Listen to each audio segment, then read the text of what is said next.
Today I want to talk to you about a deal that I almost didn't buy, and it could have really impacted everything, right? My portfolio and stuff, and ended up being a banger, is going to keep becoming a banger deal, and I almost didn't buy it. All right, and I want to walk you through my logic, my headspace at the time, kind of where we're at now, all that stuff. But this deal had city sewer, city water, has over 100 spots, which is already unique to find, in a city. Like there's a bus stop nearby, there's a big grocery store nearby, like all the stuff checked out. But the owners had it on market several times. It expired several times. They wanted too much for what it was as is.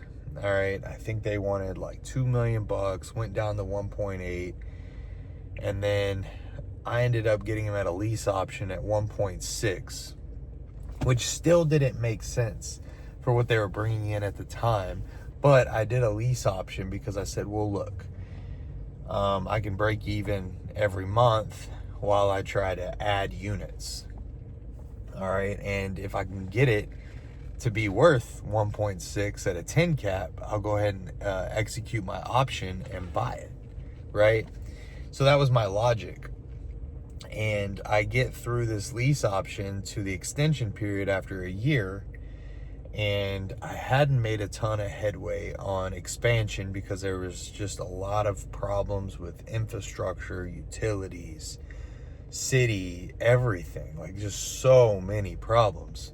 And I went back to them and I'm like, man, I got to be like at $1 million, like, because I was like scared to do it because of that, right? And I'm just being real with you. And I knew how much potential there was, but I was like, man, I'm going to need a lot of capital to do what I really need to do here. And instead of my head going to abundance and being like, hey, let's just get a lot of capital and make this thing happen, right? Because like it's a $5-6 million park when I get a lot of capital and inject it and make it what it could be. Fix all the problems, but it takes a lot of capital. And I was scared of the money at the time, right? For whatever reason. And I remember when my option came up, I told them, I was like, I'm not going to buy this thing. I don't think I'm going to pull the trigger. And they're like, well, we'll drop, to, I think like 1.2. And I was like, damn, like this is such an amazing opportunity, right? So I'm like, all right, let's do it. And I hadn't signed the extension paperwork yet. And I was like, you know what? I'm going to reach out to some people I know with big pockets and see if they want in on this opportunity, because I can, like, with this huge discount they're giving me, my like ability to do infill and value add, like I should really pursue this. So I go and pitch. I know a family that's got bukus of money. Like I think they're worth like 50 million or something, probably plus, more than that maybe. Anyways, I pitched them and they were like, no, we're not interested. We don't know the space, whatever. We trust you. We like you, whatever, but we're out. And then I'm like, man, I've got a buddy that has, been talking about this. Let me talk to him. And I told him straight up, I was like, hey, like, this is where it's at. I usually buy it at a 10 cap where it's at, but it's like a little under that right now. But I mean, I can 5X this thing. And he's like, done. And he had a different lens than me. He started talking about, hey, the depreciation we could pass off to the investors on this is nuts, Travis, with the value add that you can do and the potential. And we're buying it at land value only. Like, this is a no-brainer. And this dude's like a mentor of mine, business partner now, friend, and really gave me the perspective and insight and experience to look through that lens. Confidence, really. Like, money wasn't even on his mind. It was the opportunities, not opportunities. So many opportunities. And it gave me a different lens because I've never looked at, but prior to that, I'd never looked at a park that way. It's like, damn, we can pass off over 6 figures of depreciation to our investors, right? And that would allow us not to have a mortgage payment while we're doing the infill for a couple years. I didn't even realize those opportunities existed, right? And I almost passed on this deal. And like, fast forward, it's like, you know, we spend $100,000. For every $100,000 we spend, it brings in another $4,000 a month in revenue, which is insane, right? And if you haven't done anything with those kind of numbers, it could be scary. It's like, where am I going to get the $100,000? And each time I want to do this, and there's all these spots.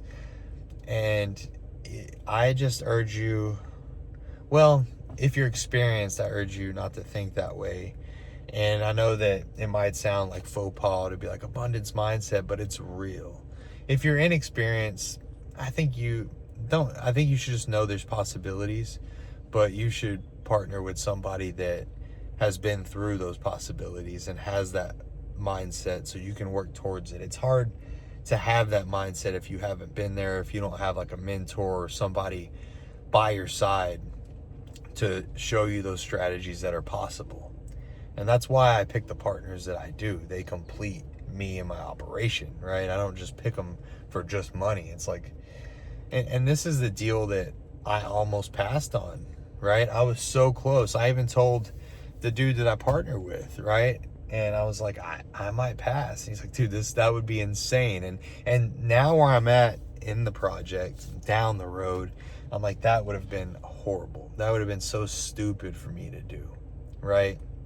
And even early on, you know, I just took on some partners that, you know, just because like they were certain experts at something and I was scared of it, right? Like all I'm doing is just kind of urging you not to think out of fear, lack, or scarcity.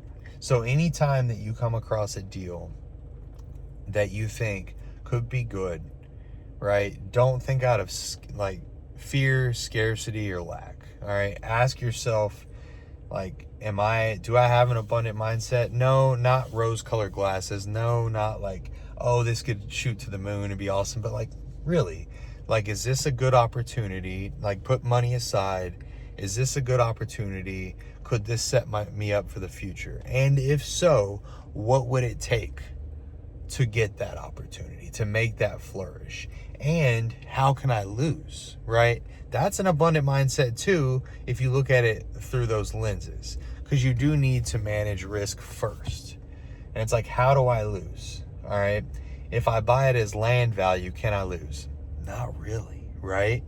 Like if I buy this thing land value, can I lose? No. Okay. That's out of the equation.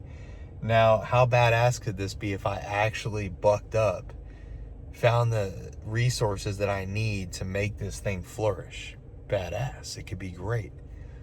That's something that you race to the finish line with. All right. And all the experiences alone that you're going to learn through that process, you're not going to learn in a book, right? The infrastructure, the water lines, the moving the homes, yeah, you can read them, the dealing with the city, the water, the meters, utility, the rents, the rent to own, the agreements, all the stuff, right? Like you got to go through it to learn it, to really understand it, to be a master at your craft. And guess what? After you go through that, like several times, you're going to be so credible and have such a track record. Now, here's what I do want to mention is always do what you say you're gonna do. Like when we took down that deal, I think they were like, hey, can you bring in 10 units in a year or something like that? I'm like, hell yeah.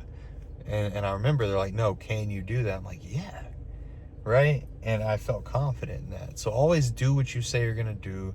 Pay the people what you say you're gonna pay them if they're investors, equity partners, whatever.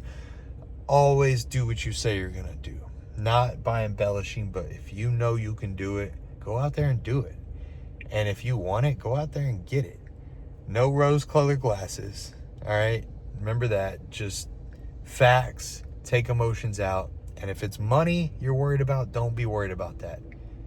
So many people have money out there. There's so many millionaires, all right? You wouldn't believe how much money's out there if you find the good deal. I know a lot of people say find the buyers first. I say find the deal and then find the real people that are operating with money. Thanks for hopping on today. My name's Travis Wells. This is the Property Profits Podcast. Appreciate the hell out of y'all being here, listening. Share this with a friend. It would mean the freaking world, I promise. Our views and downloads are starting to slightly go up, so I know you're doing that. I don't run any paid ads. I'm giving this information away for free, and it's just from my experiences, right? I'm not a lawyer. I'm none of that stuff. This isn't like legal advice. This is from my true experiences, not from a book, from me actually doing the thing. If you'd like to get a hold of me on Facebook, you can DM me. Travis Wells is my profile. Instagram, Travis Clay Wells. We have a YouTube page. Go give that some love too. Still trying to get that sucker to trend up a little bit, but just as long as I can reach the right people, I'm not even worried about the numbers, right? Maybe you're a younger me, or maybe you're an older me, or whatever, and these experiences can help you. Fantastic. Until next time, have a good one.